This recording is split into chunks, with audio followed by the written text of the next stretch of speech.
Primera Corintios, capítulo 1, versículo 18. Porque la palabra de la cruz es locura a los que se pierden, pero a los que se salvan, esto es a nosotros, es poder de Dios. Amados hermanos, paz del Señor. El Dios que creó los cielos, la tierra y el mar y todo lo que en ellos hay, también por la presciencia, el previo conocimiento anticipado de todas las cosas, también diseñó un plan para el hombre que había creado. En la eternidad, en la comunión exclusiva del Padre, el Hijo y el Espíritu Santo, ellos cuando diseñaban el plan de la creación, diseñaron el plan de la redención. Y el plan de la redención se nos revela a nosotros más claramente por un hecho. El hecho es la encarnación del Verbo de Dios. La encarnación o la tabernaculización de Jesucristo, el haber salido de la eternidad a la tierra de los hombres y al mundo de los hombres, ese hecho nos revela a nosotros mucho acerca del plan de Dios para la redención del hombre. Y el apóstol Pablo fue uno de los apóstoles que entendió a profundidad la doctrina de la cruz, o como aparece aquí en Primera Corintios, la palabra de la cruz. El apóstol Pablo está hablando con los corintios acerca de las divisiones que ellos tenían. Y como nos enseñaba nuestro hermano Gerson en reuniones anteriores, el problema es que los hermanos estaban enfatizando en cosas muy panorámicas, en cosas muy de exteriores, no estaban centrándose en la comunión con Jesucristo, su Hijo, el Hijo de Dios, porque para eso habíamos sido llamados y para eso fueron llamados los corintios. Entonces el apóstol Pablo llega a un punto para mostrar cómo él predicaba el evangelio y qué era el evangelio para que la cruz de Cristo no se hiciera vana. Entonces, cuando el Hijo de Dios se encarna, ese hecho de la encarnación nos revela más claramente el diseño y el plan de la redención del hombre. Y Pablo le llama a eso la doctrina o la palabra de la cruz. ¿Por qué lo decimos que la encarnación reveló más claramente el diseño de la redención? Porque en el Antiguo Testamento estaba solamente figuradamente, sombra por sombra. Entonces, digamos, cuando un israelita traía un cordero para que fuera inmolado y sus pecados fueran expiados, eso era solo una sombra de lo que le iba a pasar al Hijo de Dios. Los muchos corderos que murieron, los muchos becerros que murieron, Dios, por la obra de su Hijo, que la vio anterior a que ocurriera, Él veía todos esos corderos y veía en figura el sacrificio de su Hijo. Por eso los creyentes del antiguo pacto eran salvados por la fe. Pero todavía no era muy clara, el plan de la redención solo estaba como en maqueta, solo estaba figuradamente. Cuando viene el Hijo de Dios, se encarna, viene de la eternidad al mundo de los hombres y se encarna y muere en la cruz, el plan de redención es revelado completamente. Y el apóstol Pablo nos va a hablar de esa sublime revelación que él le llama la palabra de la cruz o la doctrina de la cruz. Y ese término palabra aquí significa mensaje, o sea que se puede traducir el mensaje de la cruz. La palabra logos puede traducirse mensaje o discurso. Discurso de la cruz, ¿cierto? O la doctrina de la cruz. Le llama el apóstol Pablo, la doctrina de la cruz. Entonces Pablo, cuando evangelizaba, evangelizar para él y para nosotros es expresar el discurso, es expresar el mensaje, es expresar la palabra o es expresar la doctrina que presenta la verdad de la obra salvadora hecho por Jesucristo en la cruz. Esa es la palabra de la cruz, amados hermanos. Y cuando Pablo evangelizaba, predicaba la palabra de la cruz. Nosotros cuando evangelicemos debemos predicar la palabra de la cruz o la doctrina de la cruz. Y la palabra de la cruz empieza diciendo Pablo que es locura para los que se pierden. O sea, para los que rechazaban el mensaje del evangelio, que era la doctrina de la cruz, para los que lo rechazaban, ¿cierto? Era perdición. Para ellos era un mensaje loco. Era un mensaje absurdo, la doctrina de la cruz. Era un mensaje fuera de toda lógica. Ubiquémonos en el contexto histórico donde vivía el apóstol Pablo. El apóstol Pablo evangelizó en el Imperio Romano. Evangelizó a los griegos y evangelizó a los judíos. Empecemos por los griegos. Para los griegos era una locura que existiera un único Dios, porque los griegos eran politeístas, o más exactamente eran enotistas. ¿Qué significa eso? Que es una cultura que adora muchos dioses, pero hay uno superior. Entonces, por ejemplo, para los griegos el dios superior era Zeus, para los romanos era Júpiter. Entonces, para ellos era una locura que existiera un único Dios. Para ellos existía el Dios mayor con los dioses menores, los dioses del Olimpo. ¿Listo? Entonces, era una locura que uno, existiera un único Dios verdadero, y dos, que ese único Dios verdadero tuviera un único hijo y lo enviara a la tierra que muriera por los pecados de los hombres. Eso para los griegos era una locura. Porque en la mitología griega, los dioses hacían acciones portentosas. Se puede leer la mitología griega y se va a dar cuenta. Entonces, para los griegos eso era una locura. Y que el Hijo de Dios fuera un hombre que fue crucificado por los romanos por sedicioso, según los romanos. Y que el Hijo de Dios, que es el núcleo del mensaje del evangelio, fue crucificado para los romanos, la peor muerte que puede tener un criminal. Entonces, este mensaje de la salvación por la obra redentora de Jesucristo en la cruz era una locura. Y los que lo veían como una locura lo rechazaban. Este mensaje no era aceptado en el mundo filosófico ni religioso de la época del apóstol Pablo. También este mensaje de la salvación por un Mesías crucificado era una locura para los judíos. ¿Por qué? Porque los judíos esperaban un Mesías reinante. Entonces, ¿cómo va a reinar el Mesías si está crucificado en una cruz? Entonces, para los griegos, para los judíos y para los romanos, la doctrina de la cruz era una locura, ¿cierto? Y los que creen que eso es una locura son los que rechazan el mensaje del evangelio. Porque la palabra de la cruz es locura a los que se pierden. Trata de entender con su mente natural el mensaje de locura del evangelio de Dios. Pero hay un contraste.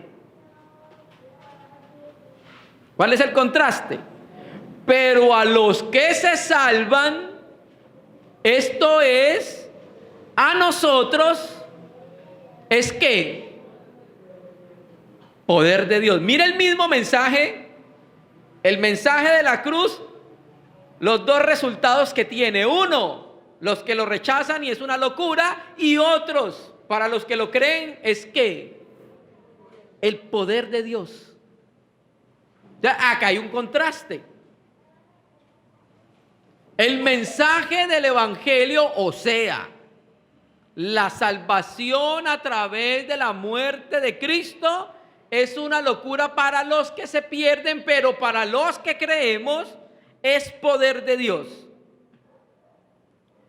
Ese poder para salvación, ¿cómo se expresa? En la doctrina de la cruz, la palabra, el mensaje de la cruz, hermanos. Entonces, ese mensaje, dice Pablo acá, que es que para los que se salvan, poder de Dios. Y vamos a hablar entonces del evangelio como el dínamo de Dios o el evangelio como el dinamis de Dios. El evangelio como el poder de Dios. Y vamos a mirar que esto es maravilloso para nosotros los cristianos. Y vamos a entender la necesidad que tenemos de evangelizar. ¿Y qué sucede cuando estamos dando las buenas noticias, el mensaje del evangelio? Vamos a ir a Romanos capítulo 1 y vamos a hablar del poder de Dios, que es el evangelio. El contexto del capítulo 1, Pablo saluda a los romanos. Les comunica, o sea, les dice que quiere ir a visitarlos hace mucho tiempo porque quiere comunicarles o compartir algún don espiritual, porque ya había trabajado con muchos gentiles y le faltaban Roma. Entonces quería ir a Roma, compartir algún don espiritual, o sea, es compartir la fe, perfeccionar la fe de los romanos. También quería tener un fruto en medio de los romanos, ¿cierto?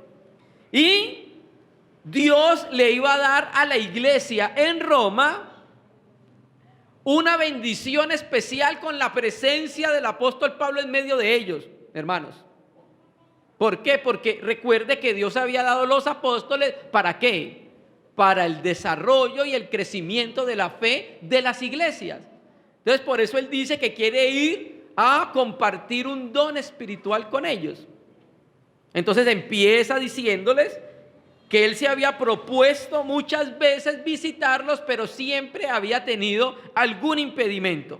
Siempre había sido estorbado. Pero él cree que ahora Dios ya le abrió el camino para poder ir ante los romanos, a la iglesia en Roma, ¿cierto?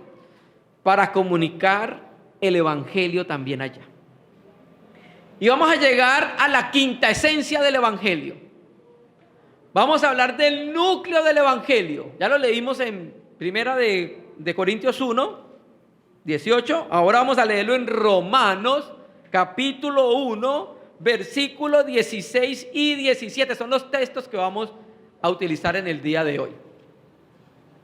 Romanos, capítulo 1, versículo 16, versículo 17. Y es como digamos la tesis de Pablo en esta epístola a los romanos. Vamos a leer el versículo 16 primero. Vamos a ir muy despacio, pidiéndole al Señor que nos ayude a poder ver la riqueza que hay en estos versículos. Porque no me avergüenzo del evangelio, porque es poder de Dios para salvación a todo el que cree, al judío primeramente y también al griego. Presta atención a su palabra, a la Biblia. Pablo inicia diciendo, ya en el versículo 15, que él ya estaba pronto para anunciar el evangelio a los romanos. Versículo 16 es como una explicación. Porque no me avergüenzo del evangelio. ¿Por qué el evangelio cree Pablo que a alguien le podía traer vergüenza y a él no? Recuerde que él iba a predicar a Roma. ¿Con qué estaba relacionado el evangelio? Con Jesucristo. ¿Quién era Jesucristo para los romanos? Un carpintero judío pobre que fue crucificado por sedicioso. Ese era Jesús para los romanos, ¿cierto? Y esa forma de ejecución, como lo dije ahorita, era la más baja en el Imperio Romano, la crucifixión. Entonces la idea de que un judío que trabaja haciendo tiendas llegue a la capital del Imperio Romano para predicar ese mensaje del judío carpintero crucificado por sedicioso, Hasta risa le podía causar a los romanos. En el Areópago, usted recuerda cómo trataron a Pablo cuando estaba predicando el mensaje del Evangelio. Lo trataron de palabrero. En otra ocasión lo escucharemos. Entonces, hermano, Pablo dice que él no se avergonzaba del mensaje del Evangelio. No se avergüenza del Evangelio. ¿Cómo podría avergonzarse de un mensaje que viene de parte de Dios y el tema central del Evangelio es Jesucristo? ¿Cómo se puede avergonzar Pablo de eso? Si es el Señor de la gloria, si fue quien lo salvó, si fue quien lo constituyó apóstol, si fue quien le abrió las ventanas de la eternidad, ¿cómo se iba a avergonzar de su Señor? Y ahí vamos aprendiendo unos primeros principios para aplicarlos a nuestra vida. Yo sé que al principio de nuestra vida cristiana nos da temor hablar del Evangelio, nos da como miedo. Pero en la medida que vamos conociendo quién es el Señor, ese miedo se va perdiendo, se va yendo, se va desapareciendo, hermano. El Señor empieza a darnos como una valentía. Porque muchas veces sabemos que si hablamos del Evangelio, vamos a recibir vituperio por eso. Ya se volvió evangélico. Aleluya. Entonces queremos evitar que nos traten así, ¿cierto? Pues sí, somos aleluya ahí. Miren lo que dice Samuel Pérez Millo en su comentario, la epístola a los Romanos. La proclamación de este mensaje va a producir dificultades, confrontación y persecución. El que predica el Evangelio está sometido al desprecio y a la enemistad social, de manera que no avergonzarse expresa la determinación y el coraje firme de hacerlo, a pesar de todas las dificultades que esto conlleva. Hoy nosotros predicamos el Evangelio, lo más probable es que no nos apedreen acá en nuestro país. Pero predicar el Evangelio en los tiempos de Pablo en el Imperio Romano no era lo mismo que predicarlo hoy. Nosotros estamos en una nación, mal o bien, se habló hace 500 años que existía un único Dios verdadero y que tenía un hijo llamado Jesucristo. Aquí a nuestro continente llegó parte de ese mensaje. Entonces nuestro continente ha escuchado hace muchos años que existe un Dios verdadero y que ese Dios tiene un hijo. De una manera distorsionada, bien o mal, se ha escuchado. En cambio entre los griegos no. Entre los griegos están llenos de muñequitos, adoraban a Apolos, a Atena, a Zeus, a todos los dioses del Olimpo. Entonces no era fácil en ese tiempo. Traía consecuencias hablar del mensaje del Evangelio. Entonces Pablo dice, no les voy a predicar el Evangelio. ¿Sabe por qué lo voy a predicar allá en Roma? Porque yo no me avergüenzo del Evangelio. ¿Y sabe por qué no se avergüenza? Va a dar varias razones por las cuales no se avergüenza. Mire su Biblia. No me avergüenzo del Evangelio. ¿Por qué? Va a explicar por qué no se avergüenza del Evangelio. Porque el Evangelio, escucha su Biblia, es poder de Dios. O sea que este mensaje es algo. ¿Qué es? Poder constante de Dios. ¿Por qué se lo digo constante? Porque está en tiempo presente. Siempre el Evangelio va a ser poder de Dios. Esa palabra poder, la vamos a estudiar hoy, la palabra griega dinamis. Dinamis. Esa palabra significa acto de poder o poder sobrenatural. Traje 3 definiciones del término dinamis para que nos quede cada vez más claro qué es el dinamis de Dios, el Evangelio. 1, el diccionario de Vine dice que dinamis significa poder, capacidad física o moral residente en una persona, y también dice que es poder en acción. El gran diccionario enciclopédico de la Biblia de Alfonso Ropero dice de dinamis, usada relativamente, significa capacidad, inherente de llevar cualquier cosa a cabo, en sentido absoluto, denota poder para obrar, poder en acción. Y Samuel Pérez Millo dice de la palabra dinamis, traducida como poder, es la raíz de dos voces castellanas, dinamita y dínamo. Por eso hay algunos mensajes que se llaman la dinamita de Dios, porque dinamis también viene de la voz dinamita. Entonces él dice que es mejor vincular el poder de Dios con la segunda, o sea, con dínamo. ¿Por qué? Ya que la primera implica, la primera es dinamita, un poder momentáneo que ocurre con una explosión llevada a cabo con dinamita. Pero un dínamo es una máquina que produce poder continuamente. El Evangelio, aunque es la manifestación de un poder actuante procedente de Dios, lo es continua y no solo puntualmente. Entonces Pérez Millo dice, bueno, aunque dinamis viene de la voz castellana dinamita y dínamo, preferimos que sea dínamo y no dinamita, porque dinamita solo tiene una explosión y tiene un momento de acción y ya. Ella explota, se acabó. El poder de acción de la dinamita se acaba cuando explota. En cambio, el poder del dínamo no. El poder del dínamo es constante. Entonces, por eso creo que el Evangelio es presente, dínamo de Dios, porque es un poder en acción constante. Y es tan poderoso el Evangelio que por eso estamos hoy aquí. Después de casi 2000 años, el Evangelio sigue teniendo ese poder dinámico y sigue salvando a las personas, hermano. Entonces, concluimos. El Evangelio es un mensaje que tiene una fuerza potente de Dios. El Evangelio es un mensaje eficaz porque viene cargado con la omnipotencia de Dios.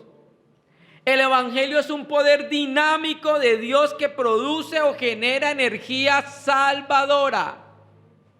Es en el Evangelio que se revela la fuerza divina que salva al pecador, hermanos.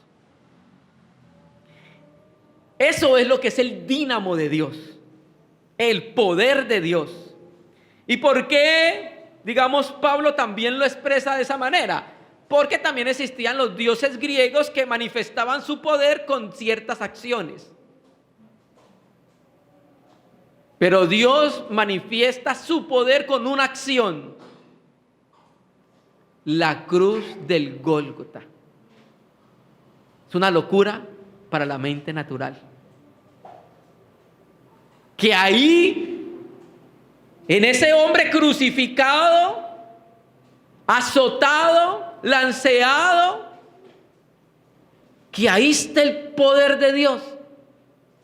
Ahí, en la cruz. Es una locura para nuestra mente, ¿sabes? Y este Evangelio es el poder de Dios. Ya sabemos qué es el Evangelio. Un mensaje que proclama la obra de Jesucristo como único medio de salvación. Y esa salvación procede única y exclusivamente de Dios. El poder es de Dios porque es el único que puede salvar. Naturalmente, el que cree en la persona. Pero el que toma la iniciativa de salvar, el que coloca los recursos para salvar, es Dios, no usted, querido hermano. Vamos a leer un texto, Apocalipsis, capítulo 7, versículo 9. Este es el dinamita de Dios, el dínamo de Dios, el Evangelio, hermanos. Apocalipsis capítulo 7, versículo 9.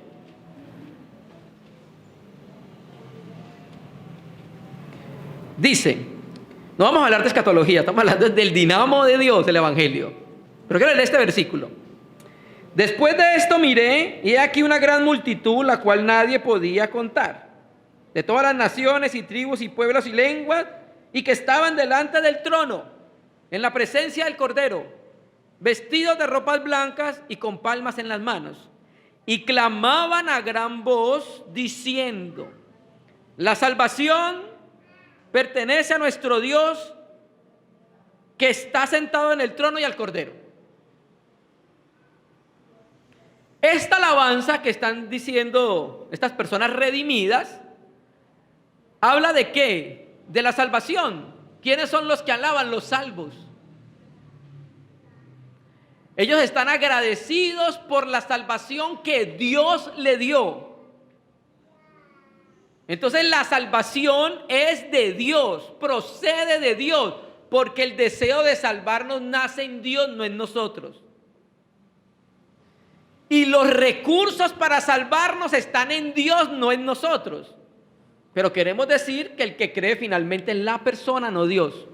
Dios no cree en nosotros. Nosotros somos los que creemos. Pero por los recursos que Él dio para la salvación, la obra de la cruz, y porque nace en Él la buena voluntad de salvarnos.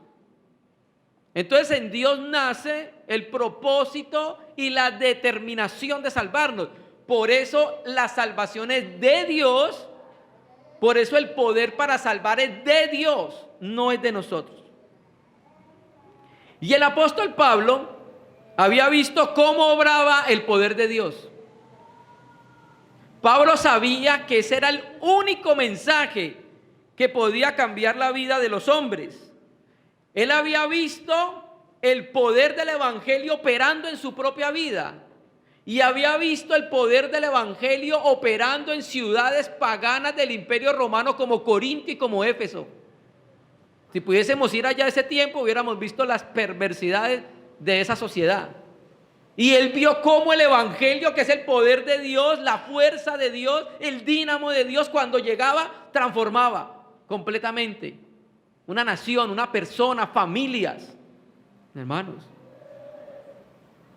el evangelio había transformado con su poder la propia vida de Pablo, y había visto cómo el evangelio transformaba las demás vidas. Y escúcheme, apreciado hermano, una de las mayores evidencias que lo que estamos predicando es verdad son las vidas transformadas. Esto es una evidencia de que lo que predicamos nosotros es verdad, que existe un Dios verdadero, que va a juzgar al hombre, pero también le da la oportunidad al hombre que se salve por el mensaje de la cruz. Las vidas transformadas es una evidencia clara del poder de Dios.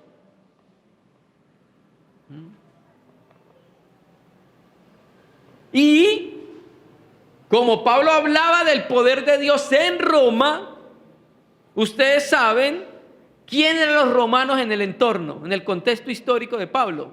Los conquistadores del mundo conocido. Roma había conquistado casi el mundo conocido en ese tiempo. Tenían legiones romanas por todo su imperio. Los romanos, ¿en qué se gloriaban? En su poder, en su fuerza, hermanos, en sus armas para conquistar. Ese era el poder de los romanos. Pero el poder de Dios era el evangelio, más poderoso que todo el ejército romano. El dinamis de Dios, el poder de Dios, es el evangelio. ¿Qué poder tiene el evangelio? Bueno, el texto lo dice, el evangelio tiene un poder salvador. No me avergüenzo del evangelio porque es poder de Dios para salvación. Entonces, ¿cuál es el propósito nuestro y el de Dios cuando predicamos el evangelio? Producir la salvación en el corazón humano. Hermano, y este es el poder salvador que el hombre perdido necesita. El hombre no necesita casa, carro y beca. Ojalá lo tenga, que el Señor se lo dé, hermano, y con finca incluida. Pero lo que necesita el ser humano es el evangelio. Es la respuesta de Dios para el mundo caído. Cuando llega el evangelio a una nación, no hay guerra, cuando llega el evangelio a una familia, se acaba el engaño, el adulterio, la prostitución, la droga. Hermano, el evangelio es la respuesta de Dios para el mundo caído, para el mundo pecaminoso. Esa es la respuesta de Dios para el hombre. ¿Usted recuerda cuando Pedro predicó en Pentecostés? ¿Qué predicó? La salvación por medio de la obra del crucificado. ¿Cuántas personas se salvaron? 3,000 personas se salvaron. Ahora, la palabra salvación en la Biblia tiene varias acepciones. Cuando uno mira las Escrituras, y más en los tiempos de los apóstoles. Esa palabra soteria, salvación, vamos a mirar qué era esa salvación. Varios aspectos que muestra la Biblia que era la salvación. Entonces, no me avergüenzo del evangelio porque es dinamit de Dios para salvación. ¿De qué nos va a salvar el Señor? De muchas cosas. Esa palabra soteria era salvación de la enfermedad. En el texto griego, cuando usted busca soteria, también está relacionado con ser salvo de la enfermedad física. Era también la salvación del peligro. Era como la liberación cuando una persona estaba en peligro y era liberada. El texto da a entender que era salvada de eso. La salvación también era la salvación de toda contaminación. ¿A qué me refiero? Hay un texto que dice: sed salvos de esta generación perversa, de la contaminación que trae ciertas generaciones. Sean salvos de eso. También significa eso. O sea, como apártense, no participen de esta generación perversa, como era la generación en los tiempos de Daniel. Recuerda cuando Daniel era casi viceministro del país y la generación que estaba con él era completamente pervertida. Políticos, ¿sí?, de ese tiempo. No han cambiado mucho en este tiempo. Naturalmente hay unos como Daniel que son serios, verdaderos, como José, que son serios, verdaderos, y otros más que son temerosos del Señor. Era también la salvación del pecado, del poder del pecado. Era también la salvación de la ira de Dios. Romanos 5 dice que somos salvos de la ira de Dios. Era la salvación de la condenación eterna, de la gehenna. Aleluya. Si usted ha creído en Jesucristo, le tengo una excelente noticia. Ya no va a oler quemado en el infierno, hermano. ¿No le parece precioso? Ese fue el poder del evangelio cuando llegó a nuestra vida. Y era una salvación escatológica, o sea, la salvación de los tiempos finales. Entonces, esta palabra salvación tiene como muchas acepciones en la Biblia, ¿cierto? Entonces, el poder del evangelio es un poder salvador. El poder del evangelio es un poder revelador, porque en el evangelio se revela algo. Ya lo vamos a leer. El evangelio es un poder transformador. Es un poder edificante. Es un poder consolador. Volvamos a Romanos 1:16. Porque no me avergüenzo del evangelio, porque es poder de Dios para salvación a todo el que cree, al judío primeramente y también al griego. Quiere decir que la salvación está disponible para cualquier ser humano. Para cualquier ser humano está disponible la salvación, pero opera en el que cree solamente. Porque si no fuera así, todos los seres humanos nacerían perdonados, redimidos y justificados. Sería salvación universal. Nosotros no predicamos eso. Nosotros predicamos la salvación por la obra de Jesucristo a través de la fe. ¿Cierto?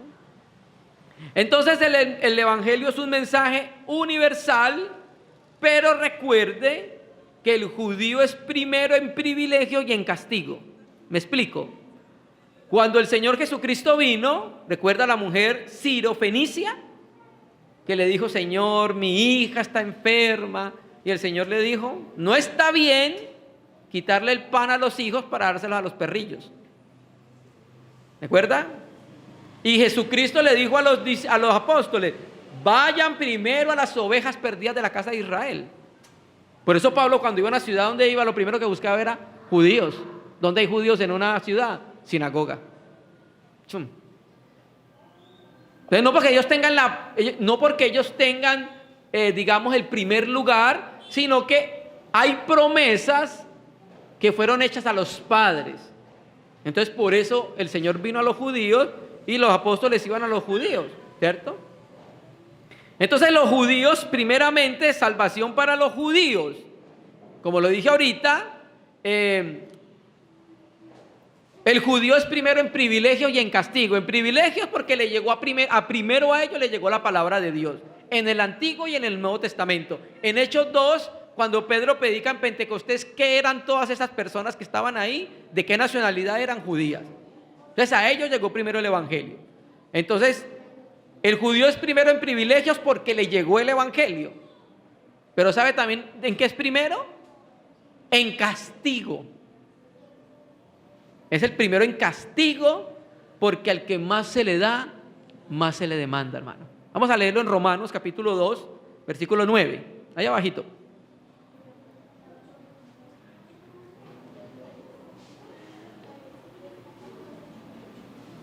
Romanos 2, versículo 9, dice: tribulación y angustia sobre todo ser humano que hace lo malo. Tribulación y angustia sobre todo ser humano que hace lo malo. Primeramente al judío, primeramente, y también al griego. Entonces, ¿qué vemos? Que los judíos es el primero en privilegio y en castigo, porque a ellos llegó la palabra del Señor. En los tiempos de Moisés a ninguna otra nación les llegó la palabra del Señor más que a ellos. Y de ahí en adelante siempre vino la palabra, y cuando viene la palabra hay responsabilidad. ¿Cómo va a responder a la palabra del Señor? ¿Sí? Entonces, no me avergüenzo del evangelio, porque es dinamo o dinamit de Dios para salvación a todo aquel que cree. ¿Qué quiere decir, hermano? Escuche. ¿Por qué tenemos que evangelizar? Porque cuando predicamos el evangelio bíblico, sin darnos cuenta, está operando un poder sobrenatural. Nosotros no podemos salvar a nadie.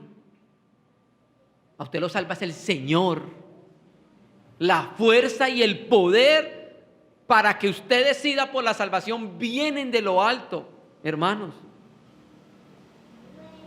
Entonces, cuando predicamos el evangelio bíblico, también tenemos que decir eso, porque hay evangelios que no son bíblicos. Cuando hablamos del evangelio bíblico, cuando predicamos ese evangelio, él va operando un poder sobrenatural a través del Espíritu Santo.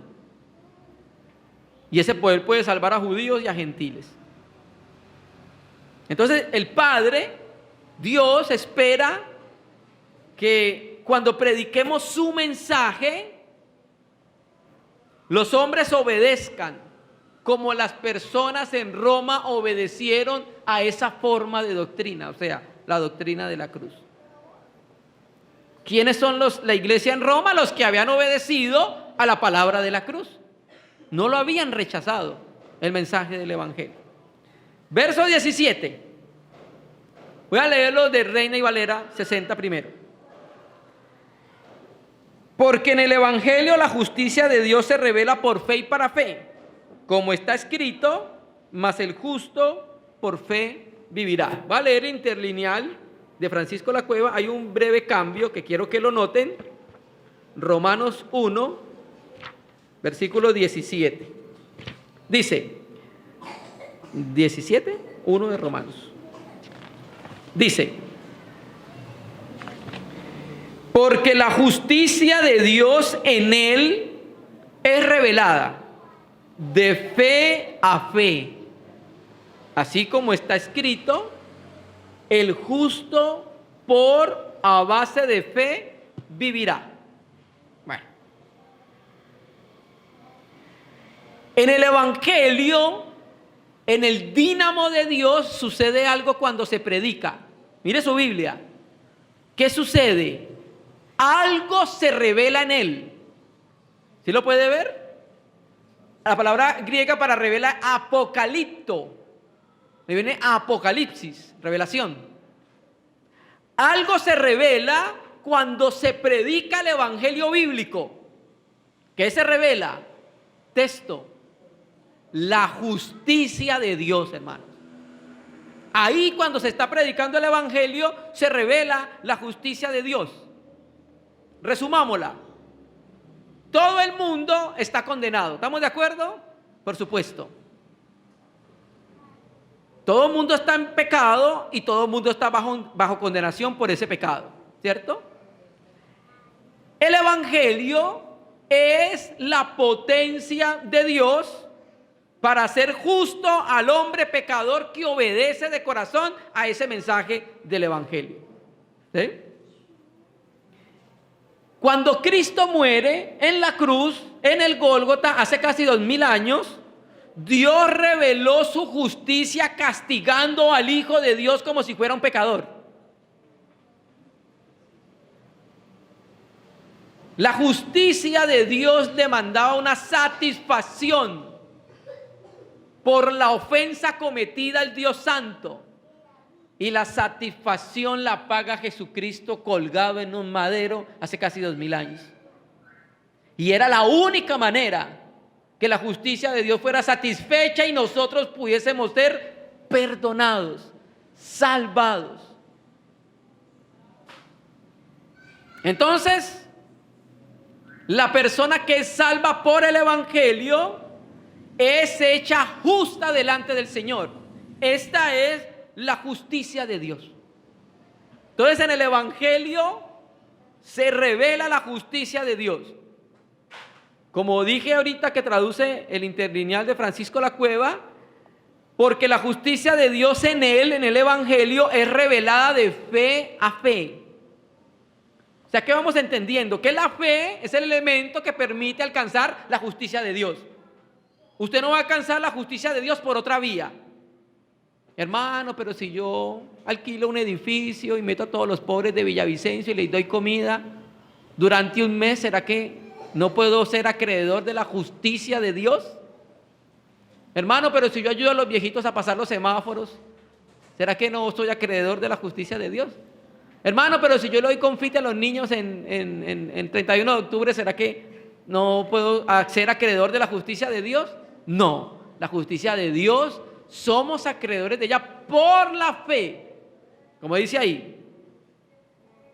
Entonces, el evangelio que revela que con base en fe y solo por la fe, Dios está dispuesto a imputar su justicia y rectitud a los pecadores impíos, solamente por la fe.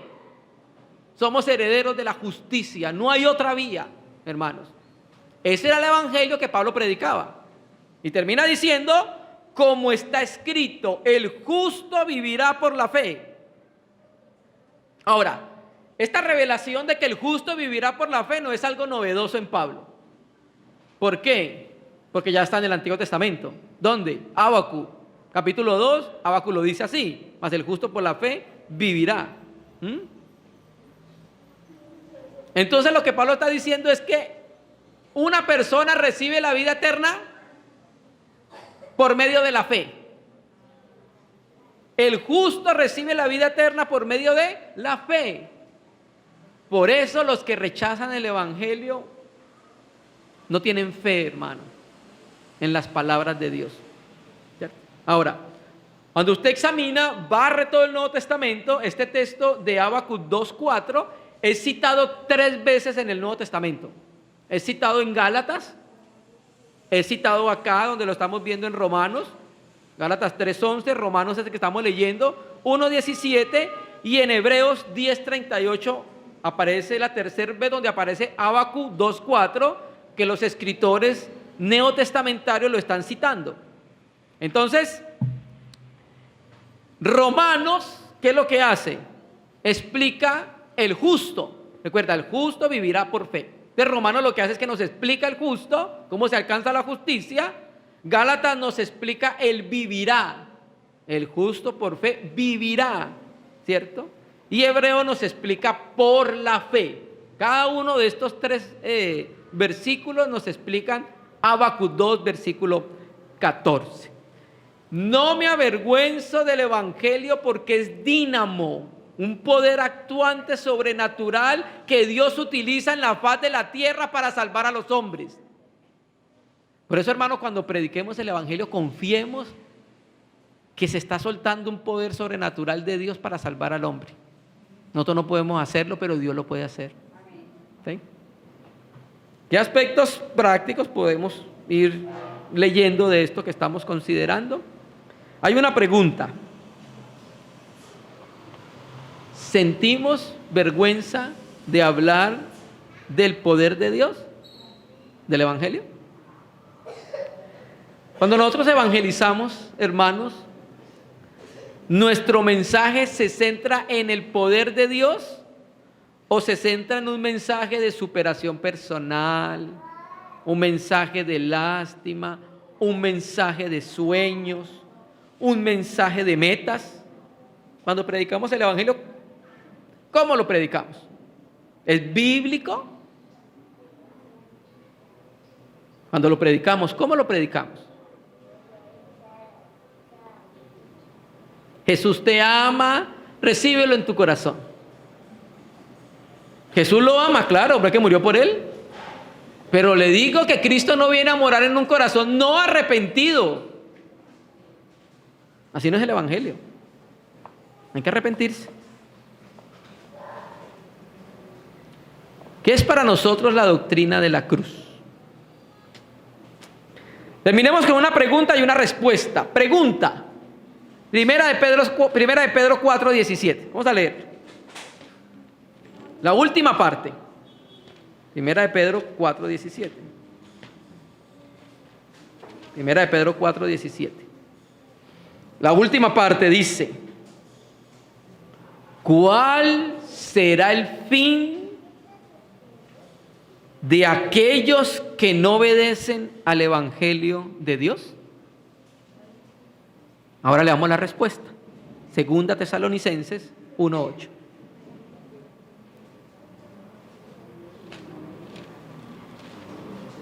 Segunda Tesalonicenses 1:8 y 9.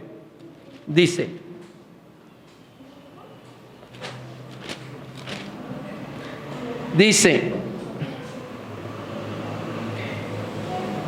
bueno, desde el 7 dice: y a vosotros que sois atribulados, daros reposo con nosotros cuando se manifieste el Señor Jesús desde el cielo con los ángeles de su poder, en llama de fuego, para dar retribución a los que no conocieron a Dios ni obedecieron el evangelio de nuestro Señor Jesucristo, los cuales sufrirán pena de eterna perdición, excluidos de la presencia del Señor y de la gloria de su poder. Si hay alguien acá que no ha obedecido al mensaje del evangelio, no espere otro día. Este es el día que ha hecho el Señor. El evangelio es poder de Dios para salvación de todos los hombres.